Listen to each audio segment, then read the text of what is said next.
Saya mau cerita.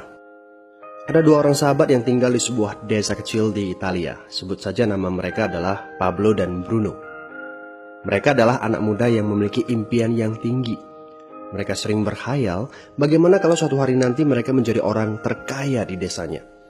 Keduanya merupakan orang yang sangat ambisius. Yang mereka perlukan adalah sebuah kesempatan. Pada suatu hari, kesempatan itu pun datang.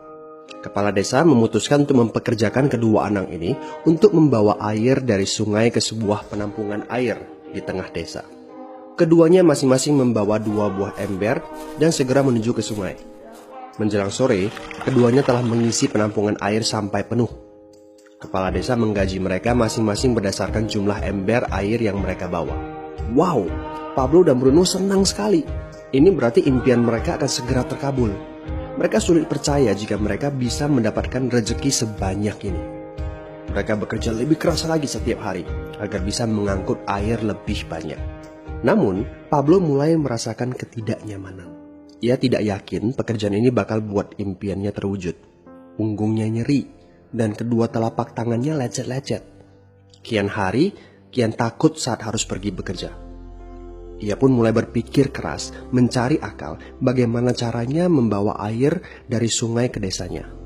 Aha, Pablo mendapatkan ide. Bruno, saya punya rencana.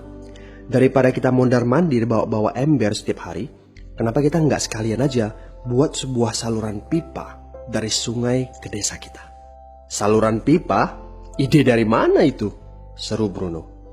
Kita udah punya kerjaan yang bagus, Pablo. Saya bisa bawa 100 ember sehari. Saya akan jadi orang kaya. Di akhir minggu, saya bisa beli pakaian baru. Pada akhir bulan, saya bisa beli seekor sapi. Dan pada akhir tahun, saya bisa bangun sebuah gubuk baru. Nggak ada kerjaan sebagus ini di desa ini. Setiap minggu kita bisa liburan. Setiap akhir tahun, kita berhak cuti selama 2 minggu dengan gaji utuh. Kita akan punya hidup yang layak. Jadi buang jauh-jauh lah pikiran untuk bangun saluran pipa. Tapi Pablo tidak putus asa. Ia akhirnya memutuskan untuk bekerja paruh waktu. Ia tetap bekerja mengangkut ember-ember air. Separuh waktunya, serta di akhir pekan, dia luangkan waktu untuk bangun saluran pipanya. Hal itu tidak mudah. Penghasilannya otomatis menurun dan dibutuhkan waktu 1 hingga 2 tahun sebelum saluran pipanya bisa menghasilkan sesuatu yang berarti. Bruno dan orang-orang desa mulai mengejek Pablo. Dia menyebutnya Pablo si manusia saluran pipa. Bruno yang berpenghasilan hampir 2 kali lipat dari Pablo terus memamerkan barang-barang baru yang berhasil ia beli. Sapi, keledai, pakaian, sepatu baru, gubuk bertingkat 2. Bruno bisa makan mewah di kedai. Orang-orang di desa menyebutnya Tuan Bruno. Sementara Bruno berbaring santai di sore hari pada akhir pekan, Pablo terus saja menggali saluran pipanya. Pada bulan-bulan pertama, Pablo memang tidak bisa menunjukkan hasil dari usahanya. Pekerjaannya memang sangat berat, bahkan lebih berat daripada kerjaan Bruno. Karena Pablo juga harus bekerja pada malam hari. Demikian pula di akhir minggu. Tapi Pablo selalu mengingatkan pada diri sendiri bahwa impiannya dibangun berdasarkan pada perjuangan yang dilakukan hari ini. Dari hari ke hari, dia terus menggali, inci demi inci. Sedikit demi sedikit, lama-lama jadi bukit. Dari 1 inci kemudian menjadi 1 kaki.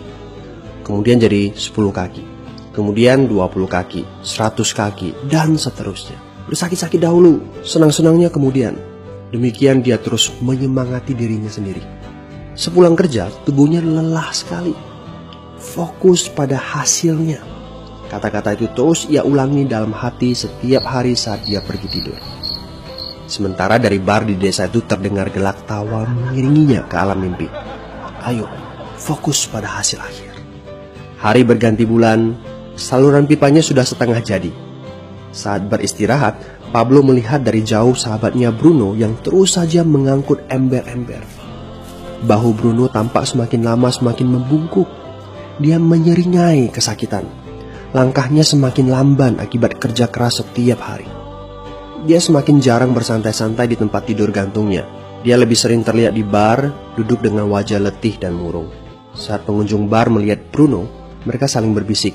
Hei, ini dia Bruno si manusia ember.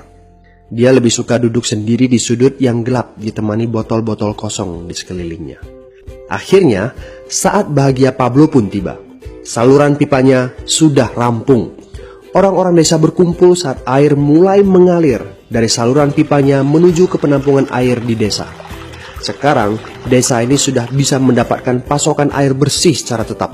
Pablo tidak perlu lagi membawa ember. Artinya, airnya akan terus mengalir, baik dia sedang bekerja maupun tidak. Air itu mengalir saat dia makan, saat dia tidur. Air itu mengalir di akhir minggu ketika dia asyik bermain. Semakin banyak air yang mengalir ke desa itu, semakin banyak pula uang yang mengalir ke kantong Pablo. Apa moral dari cerita ini? Pertanyaan yang paling penting untuk kita renungkan adalah, siapakah Anda? Seorang pembawa ember atau seorang pembuat saluran pipa? Apakah Anda hanya mendapatkan penghasilan jika Anda datang ke tempat kerjaan, seperti Bruno pengangkut ember? Atau Anda termasuk orang yang bekerja hanya sekali saja, kemudian Anda dibayar terus-menerus, seperti Pablo pembuat saluran pipa? Jika Anda termasuk orang kebanyakan, itu berarti Anda bekerja dengan menggunakan pola pembawa ember. Anda membarterkan waktu untuk mendapatkan uang. Maksudnya, bekerja 1 jam dibayar per jam, bekerja 1 bulan dibayar per bulan, bekerja setahun dibayar per tahun. Masuk akal kan? Masalahnya, dengan sistem pembawa ember, masuknya uang akan berhenti saat kita berhenti bawa ember. Artinya pendapatan kita hanya sementara alias tidak langgeng.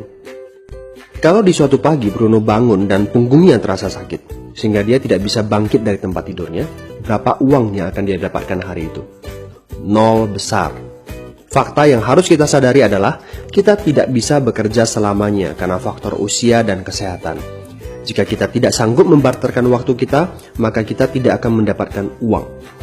Pablo jauh hari sudah menyadari keterbatasan ini. Karena itulah dia langsung berpikir untuk menciptakan suatu sistem yang memungkinkan dia untuk terus mendapatkan bayaran baik dengan cara barter waktu ataupun tidak. Pikirkan ini. Bagaimana dengan Anda? Anda mau apa kalau besok penghasilan Anda berhenti? Apa yang akan terjadi kalau Anda dipecat? Apa yang terjadi kalau kemudian Anda sakit atau cacat sehingga tidak bisa membawa ember lagi? Bagaimana seandainya perawatan kesehatan yang mendadak yang harus Anda jalani menghabiskan uang tabungan Anda? Apa yang terjadi bila uang tabungan Anda itu langsung menguap dalam semalam? Kalau penghasilan Anda berhenti besok, untuk berapa lama Anda bisa membayar hipotek Anda? Cicilan rumah, mobil Anda, ataupun untuk biaya sekolah anak-anak Anda? 1 tahun, 6 bulan, 3 bulan, atau 3 minggu? Jelas. Apakah Anda bekerja sebagai penyapu jalan, bekerja di kantor, punya jabatan tinggi, atau memiliki toko, seorang profesional di bidang tertentu, tetap saja Anda membarterkan antara satuan waktu dengan satuan uang. Apakah dengan cara demikian Anda akan aman?